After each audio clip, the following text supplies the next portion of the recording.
Subsidiary of First Quantum Minerals Limited.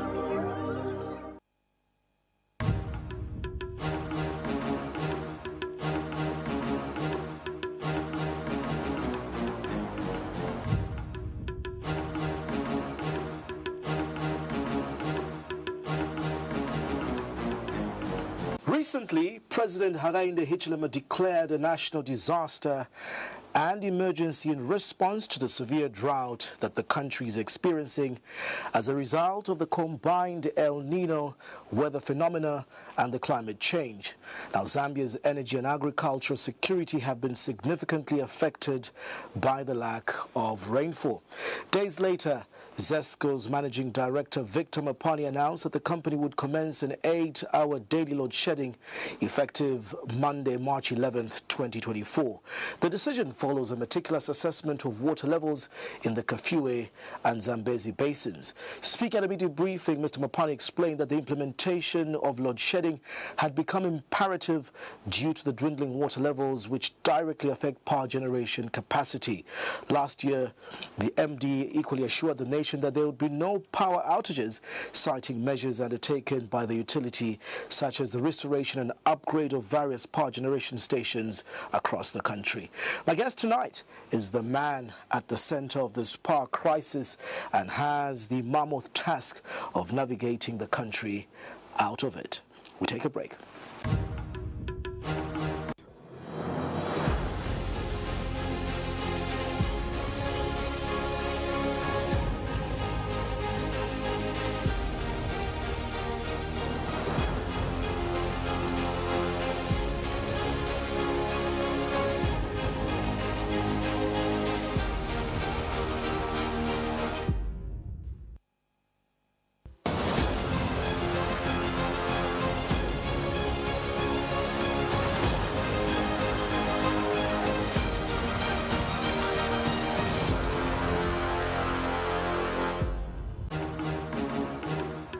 Victor Mapani is Managing Director of Zesco, Zambia's sole utility power company. He joins me on Costa as my guest tonight. Mr. Mapani, it's a pleasure to have you, and obviously it's a very busy and really hectic moment for you at Zesco. Yes, it is, Costa, and thank you very much for having me. You're welcome. Yeah. For those of you that are joining us, obviously you may not be sitting in front of your television screens owing to a power cut, but you can join us via our live stream on Facebook. It's at Diamond TV Zambia, equally on YouTube at Diamond TV Zambia. MD, I think the biggest question is why, after announcing the end of load shedding in February of last year, which you said was over, due to increased power generation output, why have we seen a U-turn? And this effect of the El Nino, people are really in dire straits to comprehend these two positions. We say we're no longer going to have load shedding, and now we're back into 8 hours of this crisis. Didn't we foresee this? Why do we find ourselves in such a scenario? Thank you very much, Costa, for that question. The load shedding is due to low power levels that is given. What we put up in the context was the total generation capacity for the country was now far much more than the demand. So the installed capacity sits now at slightly over 3,600 megawatts against a demand even now of 2,300 megawatts. 2 years ago, the demand was sitting around about 2,000 megawatts. So by commissioning the Kafue Gorge Lower Power Station in March last year, that literally took us into a completely different platform. Installed capacity versus demand was a very good ratio. So all things being equal, water running, we get the normal rainfall, normal to above rainfall, we shouldn't have any load shedding. But we have been hit by a disaster. And this disaster is basically the low water levels. And the low water levels is not, it doesn't matter whether you have got higher installed capacity or not. What we haven't done well in this country from inception is that we depended on hydropower generation for a long time. Actually, at one time, it was 100% hydropower dependence in the early 90s. It's only after the other players came on board, like Mamba or indeed Ndola Energy, and a few solars that we have now, actually two to be specific. That's the only diversification that has happened since independence 60 years ago. So the dependence on water is a challenge, and because now we sit at 86% of dependence on water, 86 to 87% on water, that gives us a very difficult time when water just dries out. And so our power generation capacity dwindles. It has dwindled, combined now is sitting around 1,600 megawatts against 2,300 megawatts of demand of today. The difference is 700 megawatts. How do you come to the 8 hours of load shedding? Let's break it down into very simplistic, layman terms. What is the difference between installed capacity at 3,600 megawatts versus actual capacity to generate? I think this is where the confusion is, where MDU say we have an installed capacity of 3,600, the demand is 2,300. You have a surplus, yet we're saying we have a deficit of about 700. How does the water, come in? Okay, I'll try and bring it into very simple terms. If you do have a truck, Costa, and it's a 20-ton truck, it can carry a load of 20 tons. But peradventure, you've lost your 2 tires on the way, the back rear tires, the inner tires, you won't carry 20 tons. So your capacity to carry the 20 tons is depleted, maybe to just about 15 tons or even 14 tons.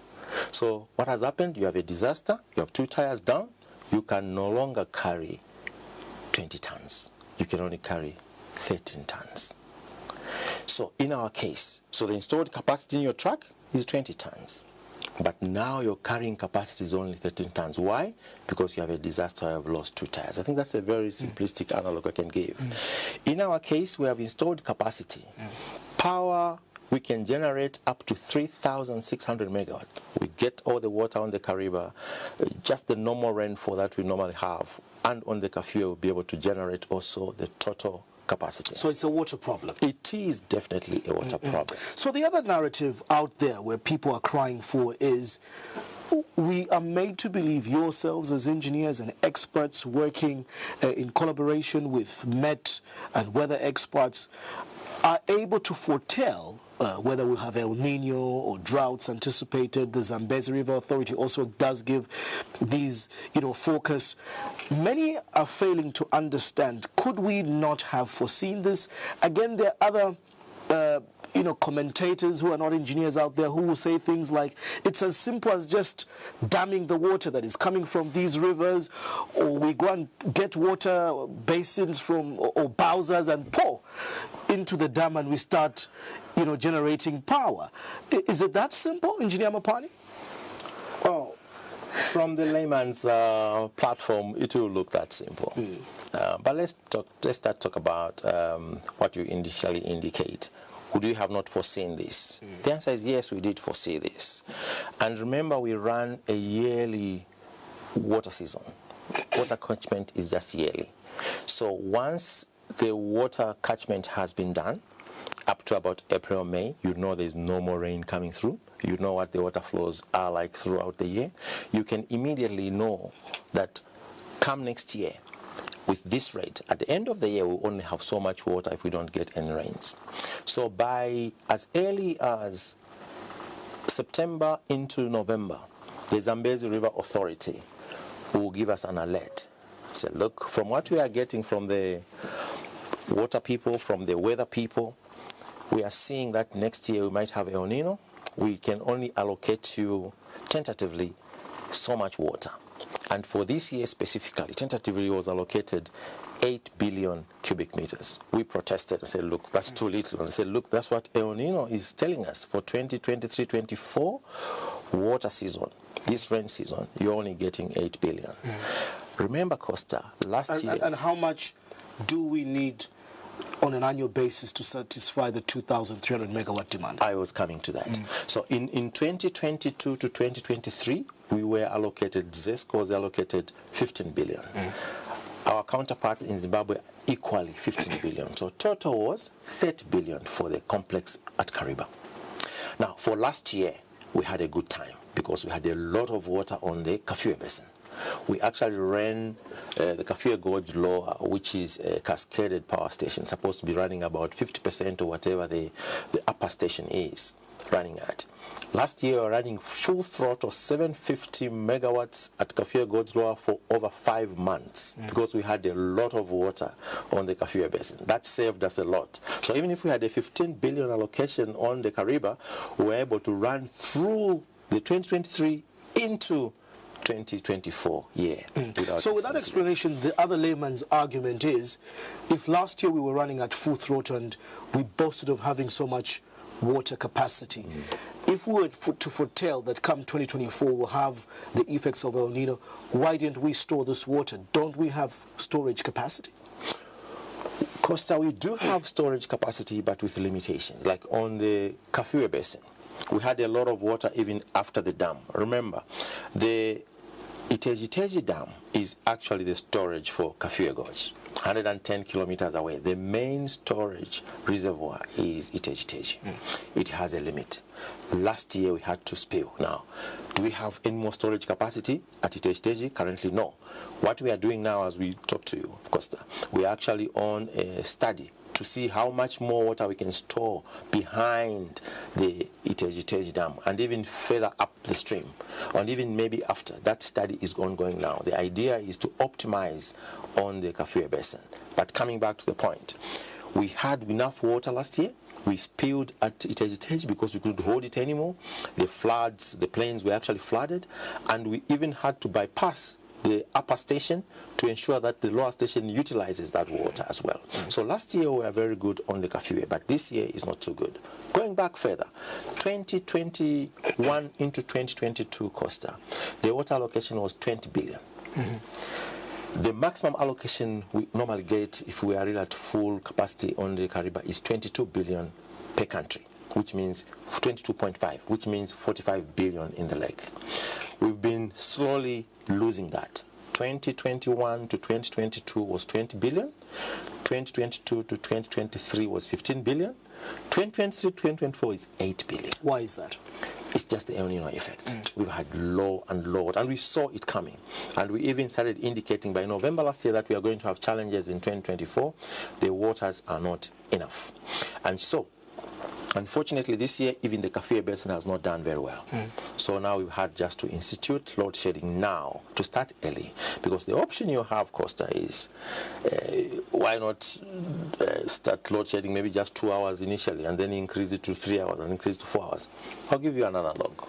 Costa, if you know that you only have 1 bag of millimil to cover you the whole month, you take the 25 kg bag, divide it by 30 days. That portion of millimil must be the only millimil you use per day. You use more, it means you are cutting out for your further days. That's exactly the analog. If you decide to take 1 kg of millimil per day, you only last 25 days. It means the remainder 5 days, from 25 to 30, you have no millimil. Hang on just there. So, how then, MD, do we calculate or arrive at whether it should be 2 hours, 4 hours, or 8 hours in this case against the 8 billion cubic meters of liters of water allocated?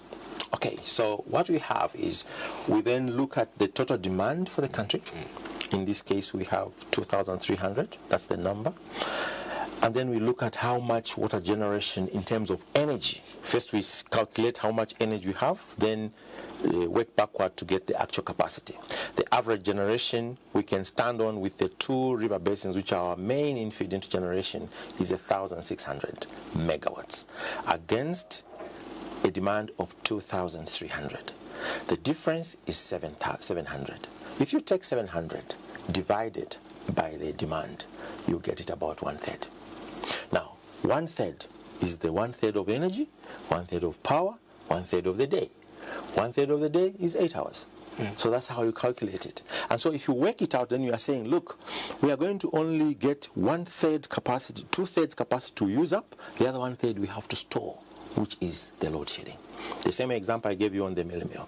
Instead of getting the 1 kg per day, we say, no, we do 25 kg divided by 30, which will be less than a kg, maybe 0.8 of a kg, to take you to the 30th day of the month.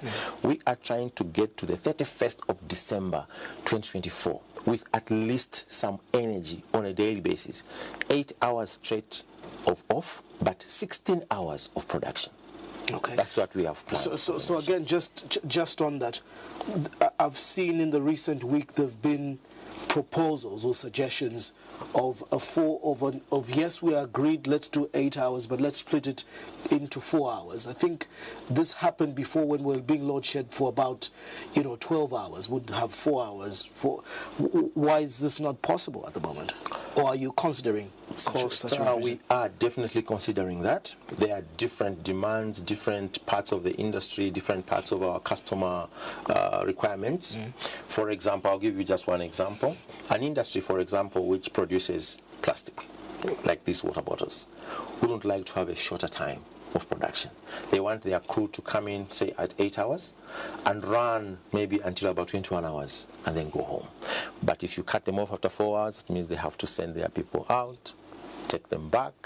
It becomes a bit more costly. So different customer categories will have different requirements. What we are doing now is we actually, as we put it up already, that this is going to be weekly schedules. So weekly schedules definitely will be reconsidered. Some customers, for example, domestic customers where it's 100% domestic, you can easily determine whether you want to do it in 4 hours cluster or 6 hours cluster, and 2 hours later you can do that.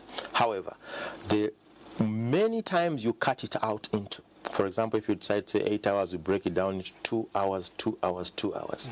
What does that mean? That means you have to switch on and switch off more often. When you do that, you also tier and wear your equipment that does that. It's quite a heavy job. It's a heavy duty. It means you are putting them in the higher end of heavy duty, and therefore your maintenance cost becomes very, very high. Just like a car. If you start, stop, you pay more. You brake everywhere, you pay more. It's as simple as that. But we do have customers who prefer to have the 8 hour stretch, even 10 hour stretch. Like, for example, we've got some requests already from the manganese mines. They even prefer, look, we are willing to be taken out for a month or two, but give us power for a month or two continuously, as long as our portion is not depleted. So how have you as Zesco then structured the load shedding in terms of identifying what are the critical areas, who is going to be more affected? How do you look at the critical areas and how are you supplying them? The health facilities, the big industries and so on. Is there a structured schedule before we even come to the larger domestic complaints of what you publish is not even followed at all? Yeah. So we are definitely engaging all the customer categories, the industries which are secured and are easy to find, like in one location. Like, for example, the western side of Lusaka, you have industrial area. Those are all industrial. For that category of customers, you can definitely have a very understanding arrangement which you go into. Unfortunately, in there you also have some domestic as well, but then they will have to follow the industry because then it's the majority. If you come, for example, into areas where you have more domestic, then you have to see if you can now adjust to ensure that the domestic requirement is also satisfied. You're talking about hospitals, essential services. For hospitals, our challenge is where it's very clear, for example, you have a hospital facility and it's a standalone, there's no issue. But if you have got domestic all around it, then what do? We are now going into that logistic of how do we ensure that we still are able to take out some load around that domestic, that hospital facility, so that we can service the hospital. In our case, especially Lusaka, Ndola, and Kitwe, where you have a residential house, the next plot is a clinic, the next plot is a small business running. Then you have those indications. The businessman will tell you, no, I want 8 hours. The clinic says, look, I want 24 hours. And then the domestic says, look, I'm willing to take my 8 hours, but I don't want to take it out at night because people come and steal. So you have all these variations, these multiple permutations that we have to do. The load shedding schedules will definitely be refined. We've just started week 1. They will definitely be refined. We'll keep engaging the customers to give the best available times for them within the areas of within the locations, because that way then you will be able to attend to the customers. This is not the first time we're experiencing, load shedding or power rationing in Zambia. Why don't we ever, get it right? The inconvenience for the consumers. I'm paying for a service, and when I plan, I'm told this week it's between 10 and 18 hours every day. But then it doesn't happen. Or if it does happen, the hours are extended and the communication from Zesco is very poor. Why don't we ever get it right? Costa, what it is that the Zambian industry is very dynamic. You can have a clinic rising here today. Next year it's not there. The hospital is actually next door to it. We do have a lot of those permutations. And so to have a blanket plan will not actually fit all. So you have to actually attend to the situation as it is. That's the best way you can do it. For areas which are very well secured, I gave an example, for example, western side of Lusaka. It's very easy that this is an industry. It's very easy to come up with understanding with the commercials there. Big places like Chilanga Cement or Zambia Sugar, very easy because dedicated supply is very, very easy to actually get into an agreement. To indicate, for example, you can have a house today, a very good residential house. Tomorrow, it's actually a semi-clinic, and so you have to attend to it. So the dynamics are always changing.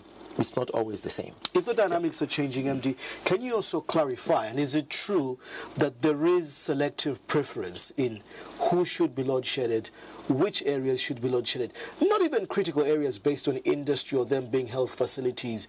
We hear in loose layman terms that if I stay in the same area as a certain powerful individual, or even probably the Zesco MD, it's highly unlikely that I'll see power cuts. Very interesting, Costa. Very, very interesting. At least I know that I do get load shed. My house is known where it is, and I do get my fair share of the 8 hours. But I think coming to the real point, we have not instituted any selective load shedding. Currently what is happening, Costa, is to optimize. We want to ensure that the essential services are not disrupted. Now, the number of the exemptions that we've got so far for Lusaka alone, striking over 200. And you find these are embedded, some of them are within the residential areas, some of them are embedded within areas which actually should be load shed, and then you start having to do permutations on how do you actually now then get that. Selectiveness is not What there. qualifies an exemption? An exemption, essential services, for example, a hospital, a level 1 hospital and above is exempted. Some critical installations of communication, because you don't want to kill the whole nation on communication just because you're load shedding, are exempted. Water pumping, big booster water pumping, we don't want again to cut those off completely. Some smaller water pumping will be cut off, but the big ones to do the main reservoir fill up will not be load shed. Now, it is those that we have to deal with, the life-saving services. We do not want to disrupt the life-saving services. We've even received exemptions from the police that they would like some areas not to be load shed, and so we are engaging them. Say, no, if it's not a life-saving, maybe we have to understand, because the challenge is big. 700 megawatt deficit is 1/3, is very big. MD, let's tackle one of the bigger elephants in the room as well. The aspect of we have a 700 megawatt deficit at the moment. Zambians, especially those at domestic and SME level, have to forgo this 8 to 10 hour power rationing every day. We do not understand, Zesco, that then within this deficit, you find or have the capacity somewhere to export power and at the same time import power. It's baffling. How do you reconcile this scenario? And in layman's term, it's like you're telling your children in a home, we have to ration food because we do not have enough, but let's give some to the neighbors, and let's also go and buy some when we don't have enough. Do you care for the Zambians? That's the question. We do care for the Zambians, Costa. In fact, the assets are Zambians. They belong to the Zambians. This is their company. It's a public facility owned by the Government Republic of Zambia. So we do definitely care for the Zambians. So now we come to your point of why do we export power? We do have some bilateral agreements with these countries. It's actually countries. And we also do actually import some power on some areas. Let me make it simple. Chama and Lundazi were just connected to the national grid in the last 3 months. Since independence, for 60 years, Chama and Lundazi were just connected to the Zambia national grid in the last 3 months. Lundazi specifically was getting power from Malawi.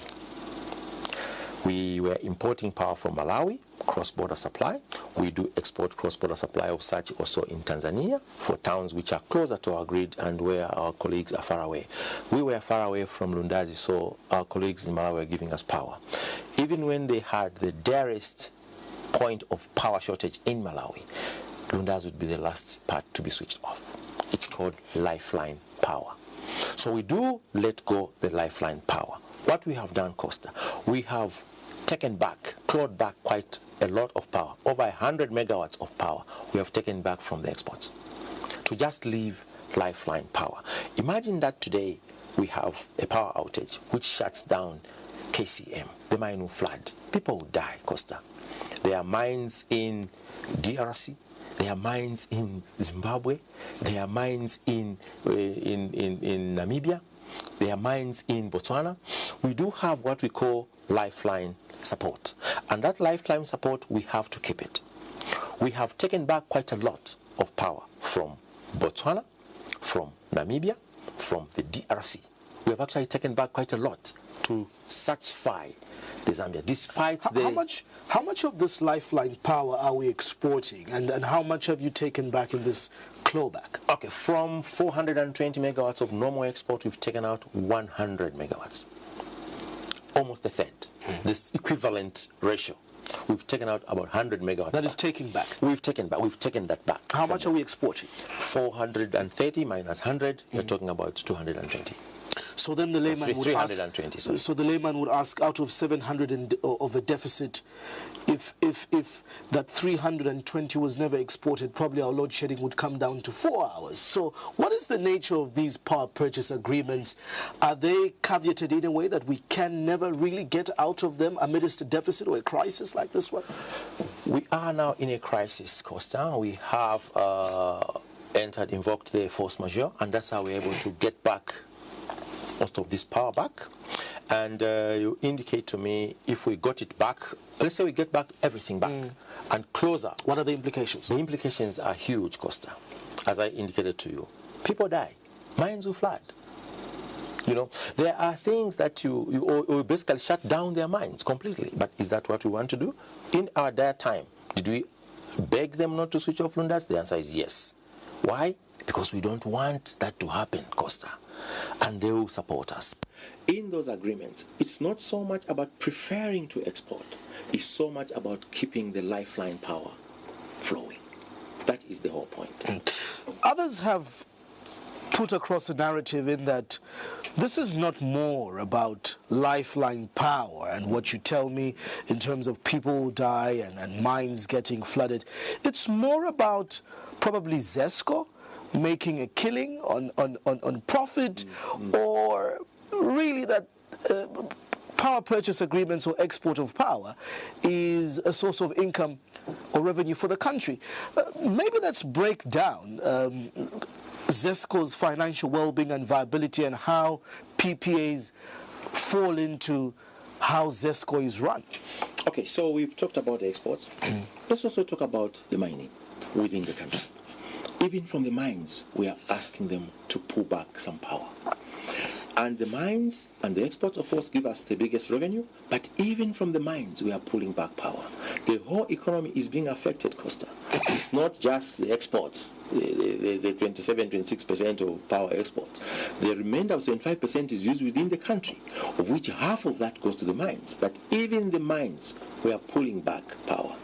Next week, we have arranged meetings. We are now engaging each mine, each entity, to see how much they can give back or what arrangements we can put in place to ensure that we cushion this deficit. So it's it's not so much about so much revenue. Of course, our tariffs within the country are not commercial, that is fine, but that's not the driving motive.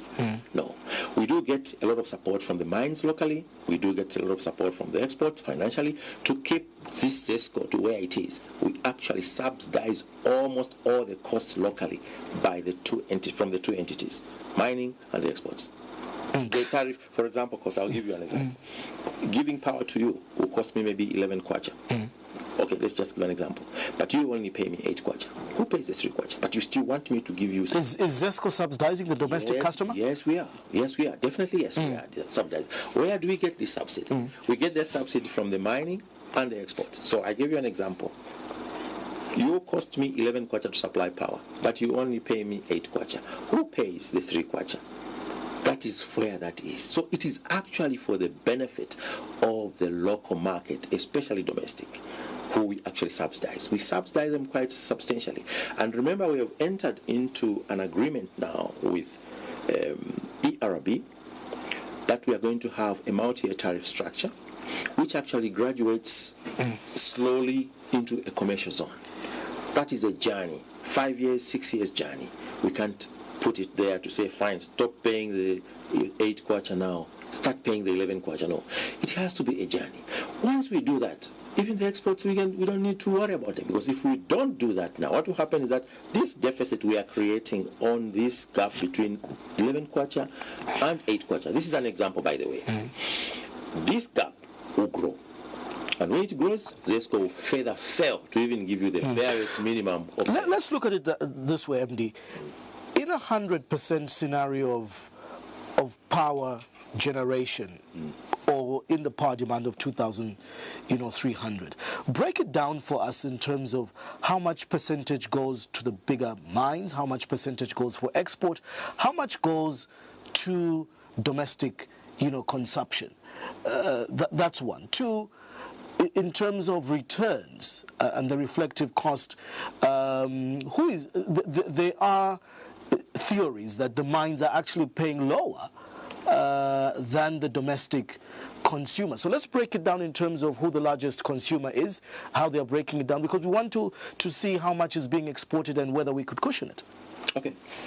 Of course, the numbers don't lie. Numbers speak volumes. We talked about the normal demand is 2,300 megawatts. When all things are normal, that's our maximum demand. Exports, mining, and domestic customers, and of course small industries.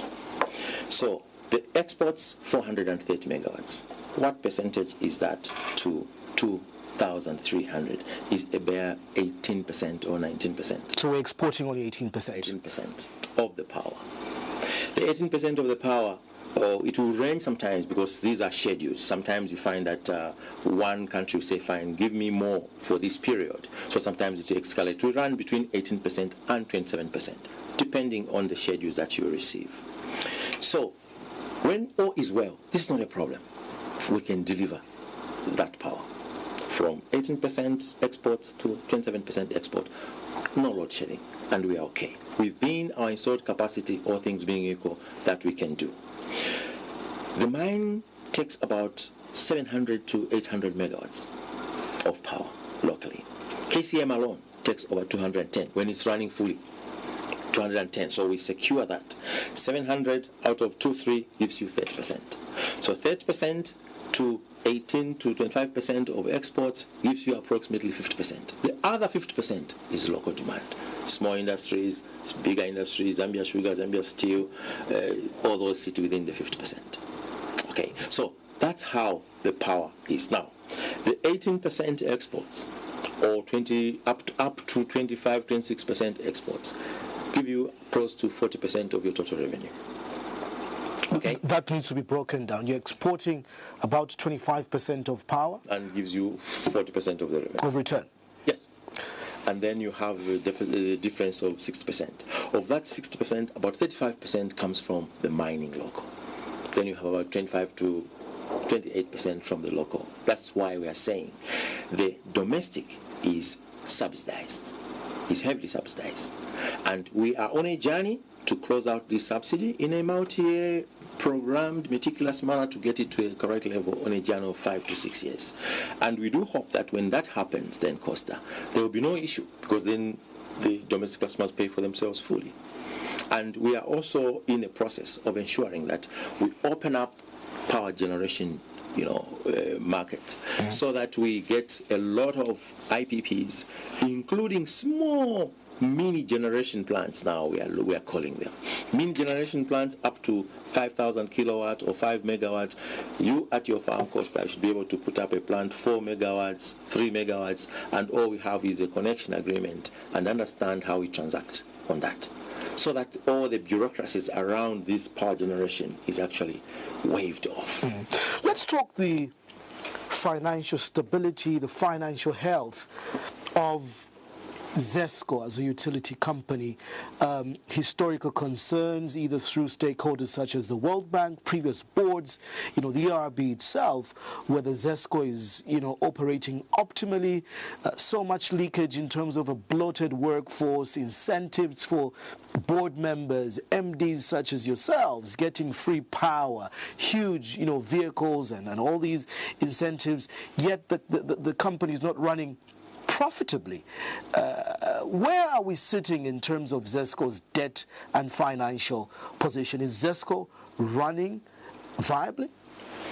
Thank you, Costa. That's a running question, I think, on a lot of people's minds. But let me start with the simple one. The simple one is Zesco workforce bloated. Currently, we sit with permanent employees, about 6,500 employees for Zesco, against 1.3 million customers.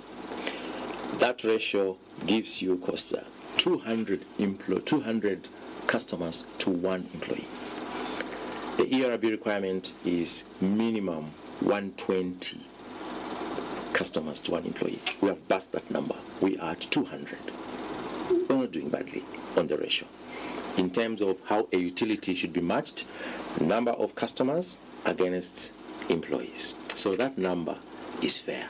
200 ratio to 1 is very good. The minimum requirement is 120 with ERB KPI, and this one we have done very well, and we have continued to grow it. We are looking at pushing it further. And then you also look at Zesco workforce bloated. For example, you're saying at the top, people are having these free packs, they get free power, they get these big vehicles and all that stuff. Costa, we started on a journey of transformation. The transformation journey for Zesco started when we got into office. Late 2021, we put up a corporate strategic plan. In that corporate strategic plan, one of the things we had to do is to ensure that we manage the costs. One of the things we did, we finally negotiated with the unions, all the staff. Nobody gets free power, Costa. We pay. Is that true? It is true. We can come and verify that Victor Mapani is not getting free power? Yes, start with me, Costa. At his house, at his farms? At my farms, at my house. I don't get free power. I pay for it, Costa. From 2022, when finally the board agreed with us and the unions agreed with us, we negotiated, there is no free power for Zesco employees. Every Zesco employee pays for his own power. This is the first time ever in the creation of Zesco. This is the first time ever. There was always this free power. When I worked for Zesco before I left for coming back now, I used to get free power. Not anymore. We started that transformation journey. 2, Costa. There are no personal to order vehicles at Zesco for all the executives, not even myself. No personal to order vehicles. The government issued an instruction way back. It was not involved, it was not instituted. When we came into office, that was one of the things we did. We removed personal to order vehicles. So costs are going down. Then, by example, we started now saving as well. No personal to order vehicles, even operational vehicles, people call them operational vehicles. And over 200 vehicles, Costa, would be flooding Lusaka. You go on a long stretch from here to Ndola, you will meet not less than 30, 40, 50 vehicles just crisscrossing. Not anymore. That's not happening, Costa. You can take a drive, you won't find it. You knock off today, 17 hours, 18 hours, come to our Zesco office, you find not less than 190 to 200 vehicles packed. Where are those vehicles going? Just draining the costs. So we started this transformation journey. We are curbing the costs, and we are seriously ensuring that this is at. What is your percentage target in terms of your operational overheads versus, turnover? Some time back we were told you had so many ghost workers and all these things you talk about in terms of financial leakages to over almost 69% of your annual turnover was just going based on to operational costs and emoluments. On emoluments, right now we sit under 13%, Costa. That is verifiable. You can check it with our accounts, with our auditors, under 13%. That's what we got against the turnover. So we are moving there. We are getting better. 13% I think is a very good ratio. And of course, our cost of sales is quite high. We purchase power even from our own subsidiaries. That's the 70%. We purchase power, sell it off, and we only remain with the 30% of the turnover. The rest is just power purchases. So we have moved in that direction. We can now indicate to you that even from our own power stations that we own 100%, we actually purchase power from them. Let's talk about the IPPs that you've mentioned, the purchase of power. The last I checked, there were concerns again from stakeholders such as the World Bank, the Parliamentary Committee on Parastatals, that Zesco was sitting on a huge, debt mountain in excess of about $3 billion, if I can remember, when you look at what was being owed to Mamba and other IPPs, and also the last expansion or upgrade project with Kafue. I think the last I checked, it was costing almost $2.4 billion. Only about $1.3 billion had been paid. Have you gotten out of that thicket? We are still in the thicket, Costa, but we are walking our way out of it slowly. The 3 billion, actually close to 4 billion debt has to be broken down. Of that, about 1.8 billion was towards IPPs. This is basically invoices issued from purchase of power and not paid. Now, the difference is the other loans, the investments. For example, Kafue goes lower, the government on-lent loans and other facilities during the expansions. So that one is different. But the one which was really aching on the balance sheet is the 1.8 billion on IPPs. Now, how we have moved on that one, Costa, through our strategic plan again, is we decided to break down this 1.8 billion to understand what actually was in it.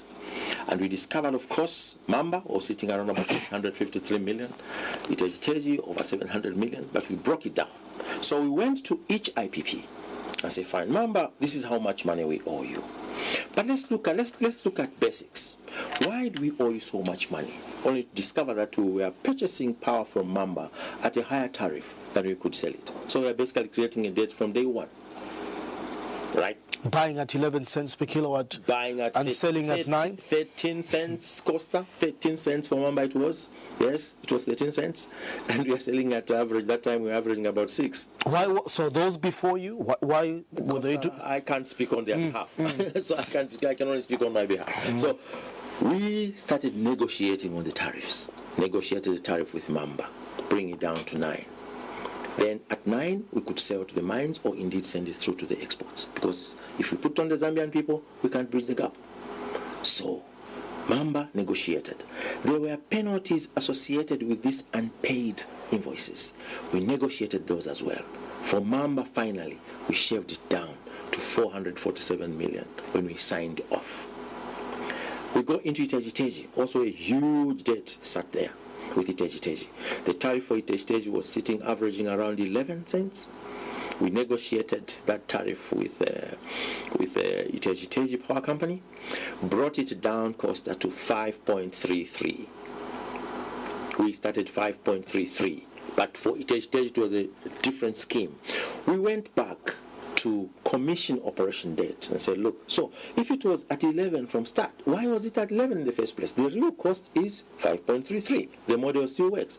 You repay your debts. You basically meet everything. So we went back, Costa, to commission operation debt, recalculated that, and also cut off the penalties on that as well. We shaved it down. With that done, then also we had car power. There was a ship transaction where we were buying power from a ship. There was a debt there as well. There was a debt with Dollar Energy as well. Total 1.8 billion. Costa, we engaged all these independent power producers, shaved off the penalties for most of them, renegotiated tariffs. Now, as I talk to you here, Costa, we sit slightly below $500 million. In terms of total debt? Yes. In terms of for the IPPs. So why hasn't Zesco been paying off these debts when there's 40% return of the 27% export on power, and largely if the company is operating viably? Why doesn't it pay for its costs? Well, Costa, for us, I think from 2022, in our current management team, we are paying all the invoices as they come. So we arrested the debt. That was one of the first things we did. Make sure that all the invoices that came, we paid them in full. That was one. Then secondly, renegotiated, cut off whatever was there, then to remain the actual debt. Then continued also, Costa, to pay against that which was legacy debt. So for example, we shaved off Mamba to 447 million. Mamba will invoice today, we pay them in full so the debt doesn't grow. So we go back into our coffers and check against 447, how much else can we pay? We pay 10 million, we pay 5 million. That also has been going down. So we arrested the debt, renegotiated the tariffs, and keep paying the current invoices. So that's what we are doing now. How that was not done in the past, Costa, I don't know. So are the current tariffs, Zesco, and what you're buying from IPPs and what you're selling, are they now reflective to really meet you cash neutral or make a reflective business operation? Well, not yet fully reflective, but let me put it this way. What you do is you purchase all the power that you need. Total cost of this power is so much. And then you say, this is the total amount of units that we actually generate from the sales. You do the ratios, the money over the total units gives you a number. That average number for us now makes sense. It makes business sense that if we grow, that will be okay. So that even if, for example, we're still buying power from Mamba at 10 cents because it's coal, when we average it out with all the other generations we have, we find that we are sitting on a number which at least makes business sense. While we are still gravitating on this multi-year tariff, we believe we'll get there. But of course, we're not there, but we will get there. Graduating to a multi-year, tariff, the bitter pill to swallow for many domestic, Zambian consumers is this appetite or hunger by, Zesco to always apply annually to the ARB. I know you're already before them asking for a tariff adjustment upwards. We're just coming out of 75% in the last couple of years. You recently increased, connection fees at different levels. So the consumer is complaining. Poor service, poor quality service, load shedding, and you tell us about non-cost reflective tariffs, and you want more and more and more. We've never gotten to understand this. You, the experts, tell us about this cost of service study. Make us understand, because for Banabwali out there, or even just for me here as a small studio, it's the issue of when my transmission director comes, every time I'm signing for power, what's going on? Costa, when you don't have a structured framework to actually update your tariffs, you create a problem which we have now in Zambia. The last tariff adjustment before us was in 2019. So between 2019 and 2021, there was nothing. So what happens? Do the costs go up? The costs definitely have been going up. But why were there no adjustments? So you create a backlog.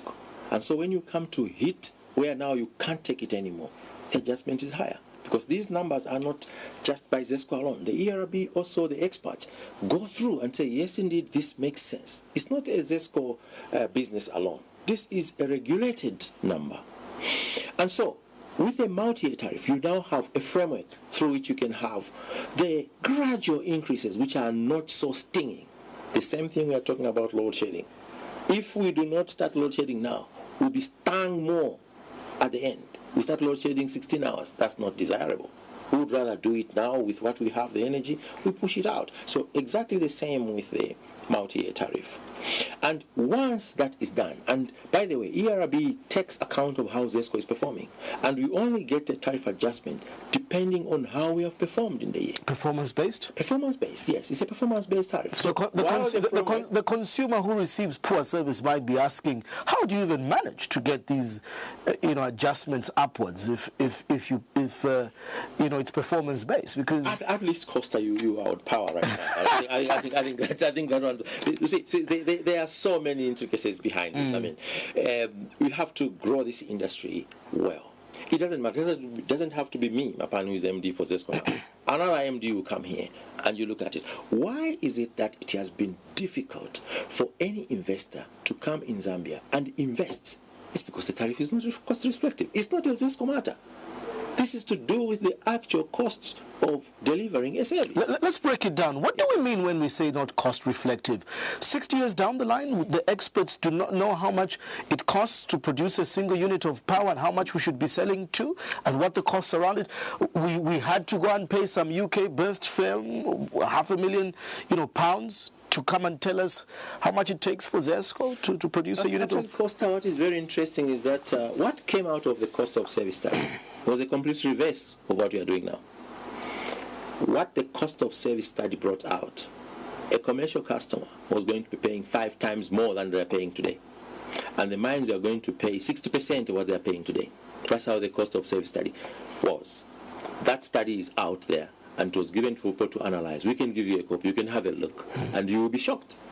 So when government looked at it, they said, no, we can't go this way. They gave it to all other stakeholders to make inputs, to come up with what they call a green paper, and finally a white paper, which finally government now rolled out, and ERB used that to even generate also the multi-year tariff increase. The cost of service study did bring out some things which are good. For example, they brought out you the cost.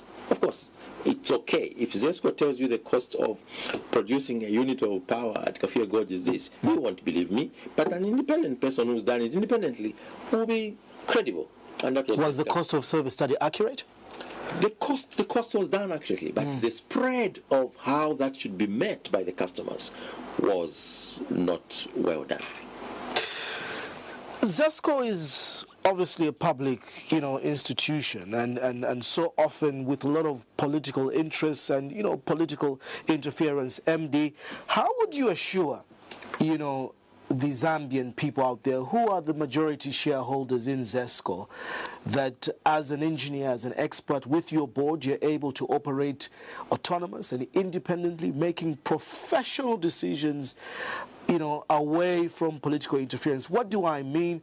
Blotting the workforce in terms of employing political cadres. We saw in some court matters or audit reports vehicles from Zesco involved in campaigns, carrying charcoal and ferrying all sorts of things, giving contracts to PEPs or politically exposed persons. These are part of the leakages that even cooperating partners that want to finance Zesco expansion projects have highlighted. How autonomous is your Zesco board and you as a managing director? Costa, on that one, I think from the time we came in, this government has not impressed on us pressure to employ people who are just cadres. That has not happened. Not even a single minister or an MP or anybody political exposed has impressed on us to employ people who are not even qualified to do anything like that. That has not happened. I think we have sight of this, and we have had no pressure whatsoever, including, for example, issues of campaigns. We have not gone any yet campaign ourselves, so you can only test us maybe after 2026. Are you being diplomatic? No, I'm not being diplomatic, Costa. This is truth. We do not have people who have been sent to us just to employ them because they are coming from this. We haven't had that. Interestingly, our board, and even through the ministry or even IDC, we've not got even a single request to say, look, this company, give it a contract, come what may. No, they go through the due process. And if you have noticed, Costa, we have even been accused of giving contracts to companies which are aligned to other political parties. Because we are not looking at political parties. We are looking at capability of what a company can do. That's what we do. I think you have seen in the papers, Costa, we've been accused. Zesco is giving contracts to PF aligned, or giving contracts to this party aligned or this party aligned. We are not doing that. We are doing what needs to be done. We give contracts to companies that have the capability to do the job. Back to the load shedding, I think the key issue is you said the country will experience this 8 to 10 hour load shedding from March up until October. Skeptics don't believe it for the reason that by October this is probably the driest season in Zambia and the water levels should be actually very low. So project us into the future. How do we believe that the Zesco management and the Zesco engineers this time are going to get it right? What is your action plan in terms of getting the energy mix right and moving us out of this crisis for good? Yeah, of course, I think first I should correct. I never talked about October. The load shedding is not ending in October, because where will the water come from before October? We look at the whole year up to December. We look at the whole year because the water that we have now can only take us up to December. Will the hours reduce? Not necessarily. Not necessarily. So the water that we have now, we spread it for the entire year, not just up to October. Because if the rains come early in October, if the rains come early in November, of course we start having some water rise. Good, we change. But if it doesn't come early, the rains don't come early, we go up to the end of the year. So we never talked about October. That is one. How do we want to get this energy mix right? Last year and the previous year, Costa, we signed out a lot of potential developers, but they are all 100% private. And because they are 100% private, you have no whip apart from time to say, look, if you don't come in by this time, we will not allow you to develop, or we will give your site to somebody else. People have gone now to look for financial close, to get money signed up, to come in and start developing. I'm happy to tell you, Kosa, that as I see today, yesterday I got a visit from one of the potential developers that they have reached financial close to 1.5 years of negotiations with their lenders. They are beginning to construct this in Serenja area, and that is a 50 megawatts of solar. Through one of our subsidiaries as well, we reached financial close. I think we are building up a plant in Chisamba. They have also reached financial close. So when they are totally independent, they are private, you really have no control of where they are getting their money, how they are getting the money, and how they intend to pay, and how they negotiate to get to financial close. So that has not been a very easy journey for us. But we are still waiting for more and more IPPs who have actually signed up to come through and put up these plants. Now, that is just solar. We are also looking for investors who come and invest in geothermal. We have checked out the map. I don't know why we haven't sunk into that avenue as a country over a long time. There is geothermal potential in Zambia. We've now got consultants to start checking if they can get us geothermal in as well.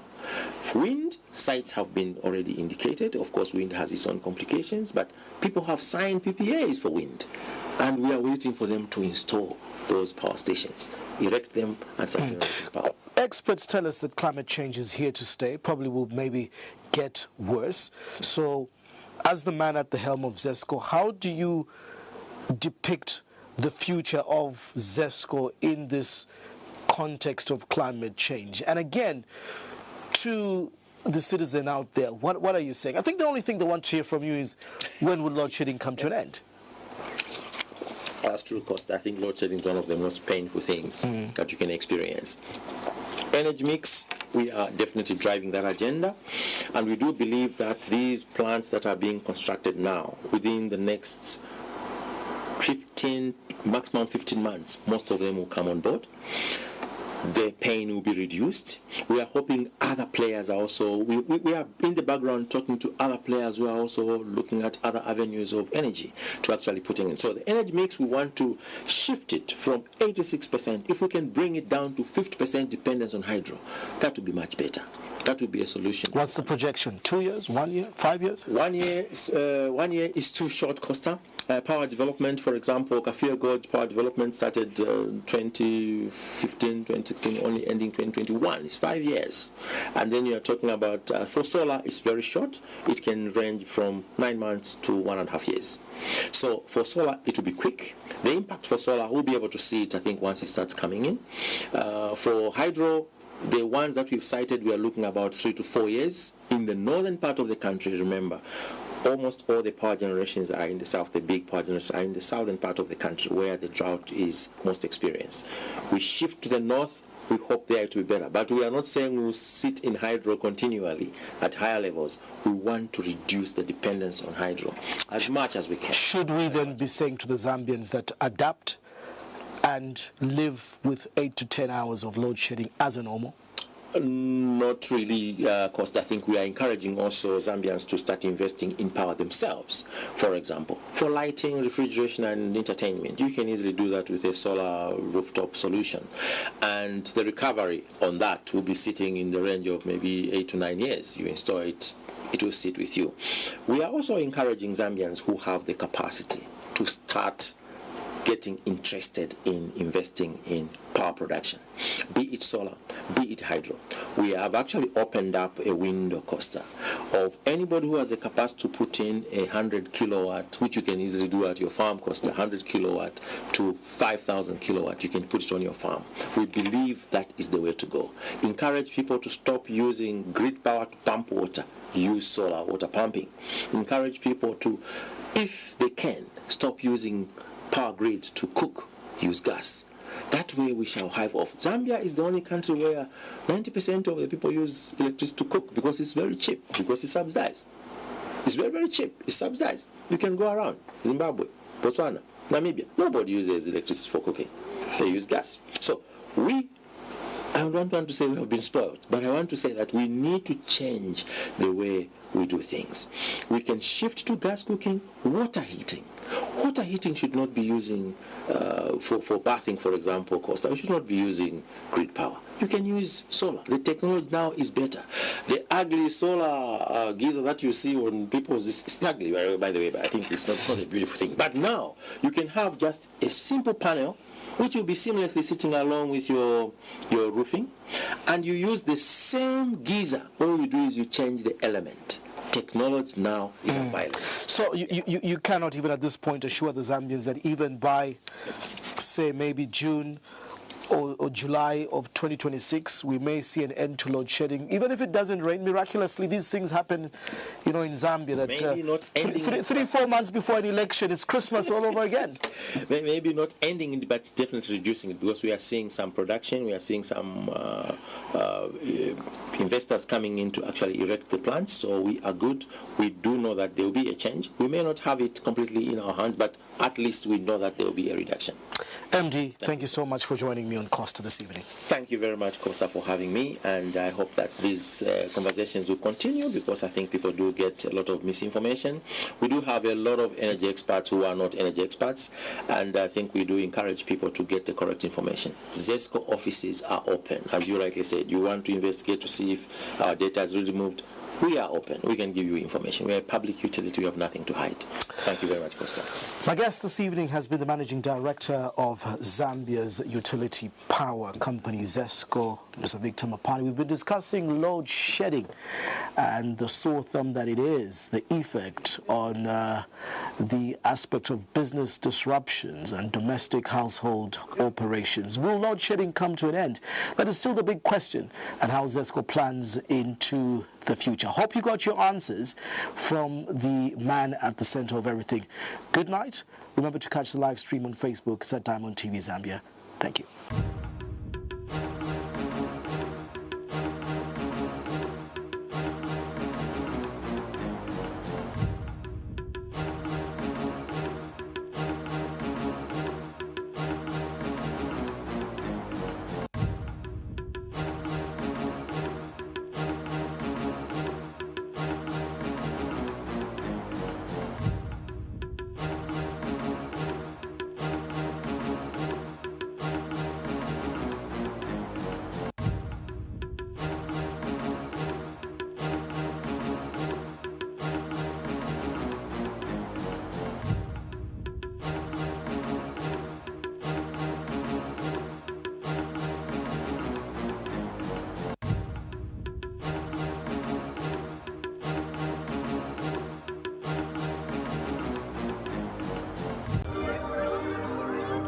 Costa was brought to you by FQM Trident Limited, a subsidiary of First Quantum Minerals Limited.